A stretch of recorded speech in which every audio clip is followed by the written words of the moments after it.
Halo sahabat energi, apa kabar? Masih bersama saya Mia Dharma di ruang tamu Mia.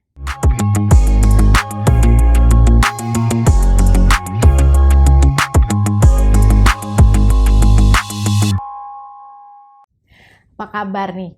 Kita nggak berasa sudah di ujung tahun 2021. Udah masuk bulan Desember, minggu kedua dan akan masuk minggu ketiga. Rasanya waktu berjalan begitu cepat, bener nggak sih? Kalau saya pribadi merasa kayaknya baru tadi pagi saya berpikir, kok baru seperti 2 bulan lalu atau baru bulan lalu kita merayakan tahun baru ya. Saya ingat tahun lalu saya ada di Malang, masih inget banget ngapa-ngapainnya. Tapi nggak berasa habis ini sudah di penghujung tahun lagi. Nah, sahabat energi mungkin dalam pekerjaan juga pernah nggak sih merasa seperti itu? Sering merasa waktu berlalu begitu cepat, sedangkan kayaknya masih banyak pekerjaan yang belum selesai atau banyak target yang belum tercapai di tahun ini. Hal ini kira-kira mungkin disebabkan oleh tingkat produktivitas kerja yang nggak optimal mungkin, atau kita seringkali nggak fokus dalam melakukan banyak hal, sehingga kesannya kayaknya udah cepet ya, udah terburu-buru, udah selesai, tapi yang ini belum, dan lain sebagainya. Nah, jika sahabat energi sedang mengalami situasi yang sepertinya seolah-olah produktivitas kita ini tidak optimal sesuai dengan harapan kita, nggak perlu khawatir. Coba simak, ada beberapa tips yang akan saya bagikan supaya cara meningkatkan produktivitas kerja. Nah, pertama tipsnya adalah lakukan perencanaan kerja. Kalau saya pribadi selalu begini sederhananya. Setiap hari saya akan lakukan, ambil post-it, tulis things to do apa yang saya mau lakukan. Itu membuat saya secara pribadi bisa fokus hal-hal apa yang menjadi target saya hari ini. Ya, tetapi mungkin bisa berlaku berbeda dengan teman-teman atau sahabat energi yang lain. Mungkin nggak perlu post-it, tapi tulis di handphone atau di kalender dan lain sebagainya.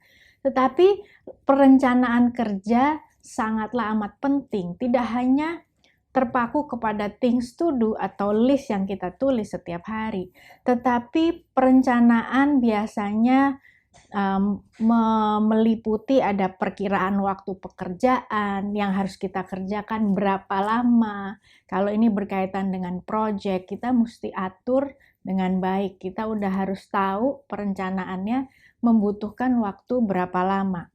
Perencanaan juga melibatkan metode terbaik yang harus dilakukan untuk project tersebut.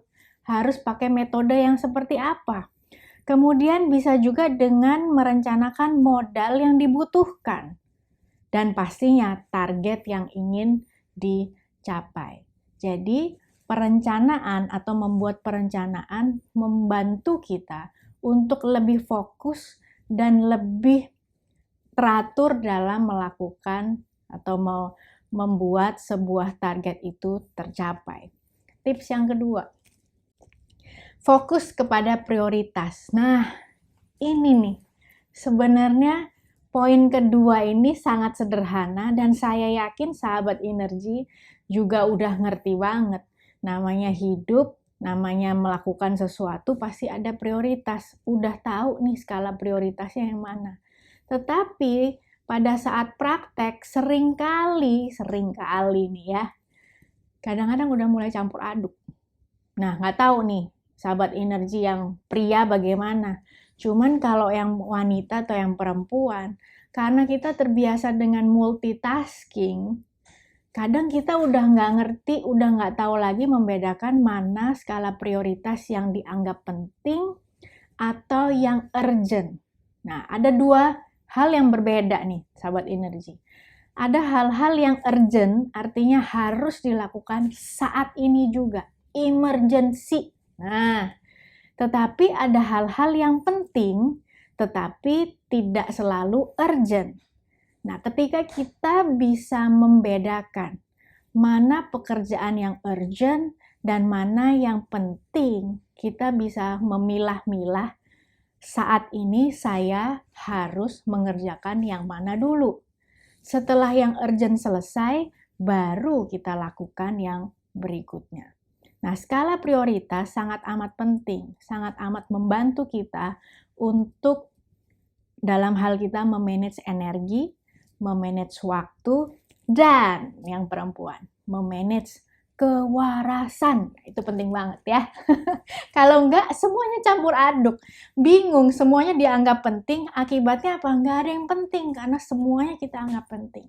Jadi mulai sekarang, tuliskan mana yang urgent, mana yang penting, atau bahkan mana yang hanya sekedar hobi, tapi kita ingin lakukan. Dan mungkin yang hobi ini bisa dilakukan di akhir minggu atau di weekend. Tips ketiga, hindari potensi gangguan. Nah, benar nih. Kalau bicara gangguan, biasanya bersifat eksternal maupun internal. Eksternal, contohnya nih, kita mungkin kerja dari rumah, pastinya ya banyak gangguan-gangguan yang di luar ekspektasi kita. Dikit-dikit mau kerja, fokus, Gojek. Nah, walaupun itu suara itu ditunggu-tunggu, tapi kadang-kadang juga mengganggu konsentrasi atau fokus kita dalam bekerja. Sehingga kita harus melakukan apa? Tindakan preventif atau strategi yang harus kita siapkan. Ketika kita memang harus fokus, mungkin untuk mencegah adanya gangguan-gangguan eksternal, ya, kita perlu ruangan khusus yang lebih private, yang mungkin kita bisa komunikasikan kepada orang-orang di rumah kalau kita kerja dari rumah, bahwa untuk waktu selama 1 jam, 2 jam ke depan kita tidak bisa diganggu karena ada sesuatu yang harus diselesaikan juga saat itu juga. Gangguan yang kedua bersifat internal. Seringkali ini yang lebih besar nih.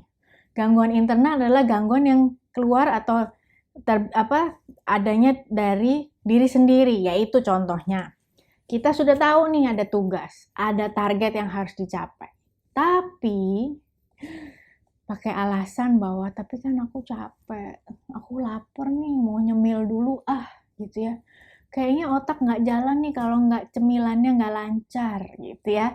Jadi kita tiba-tiba lagi melakukan sesuatu, terus kita berhenti cari cemilan dulu. Ternyata ada cemilan, ngopi dulu deh.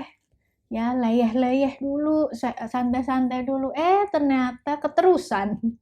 Keterusan yang akibatnya membuat kita jadi apa? Tersadar ya, setelah keterusan mungkin ketiduran dan lain sebagainya, atau keasikan nonton TV padahal kita ada target dan lain sebagainya, membuat kita jadi panik dan terburu-buru sehingga kita merasa kok udah sore aja ya, kok udah malam ya, padahal tadi kerjaan belum kelar. Nah, itu gangguan-gangguan yang harus kita manage. Tips yang keempat, mulailah dengan target kecil. Seringkali yang membuat kita merasa tidak produktif adalah di awal kita inginkan capai target yang terlalu perfect, yang terlalu sempurna, yang terlalu tinggi. Sehingga membuat kita sebenarnya target itu tidak applicable atau tidak bisa dicapai dengan durasi waktu yang sangat singkat. Dan akibatnya apa? Ujung-ujungnya kita stres sendiri karena targetnya terlalu perfect atau terlalu besar. Jadi kita seharusnya bisa mengukur kemampuan kita, kemudian ketersediaan resources, energi, tenaga, waktu, kemudian mungkin tim yang membantu kita dan lain sebagainya. Kita komunikasikan dan kita sesuaikan apakah target tersebut sesuai nggak dengan kemampuan kita. Jadi kalau misalnya kembali lagi ke things to do tadi, hal-hal yang kecil yang saya lakukan setiap hari. Dulu saya kayaknya puas banget kalau setiap pagi sebelum saya kerja buka laptop, saya tulis things to do-nya ada 10 poin. Wih, kayaknya akan produktif banget. Ujung-ujungnya ketika saya bisa hanya menyelesaikan 3 atau 4, akhir hari saya stres. Karena ngerasa nggak produktif ini. Dari 10 cuma bisa 3 atau cuma bisa 4. Aduh, saya ngapain aja.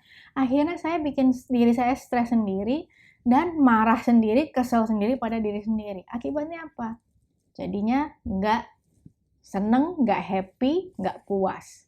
Jadi yang saya lakukan, tadi saya nggak lagi tulis 10 hal, Tetapi paling nggak saya ukur, oh saya waktunya hari ini akan ada acara ini, ada ngajar di sini, atau ada meeting. Jadi paling nggak things to do-nya mungkin hanya bisa dilakukan 2 hal hari ini. Nggak masalah. Since itu bisa kita aplikasikan, bisa kita penuhi, why not? Atau misalnya besok kita bisa tiga poin yang kita bisa lakukan.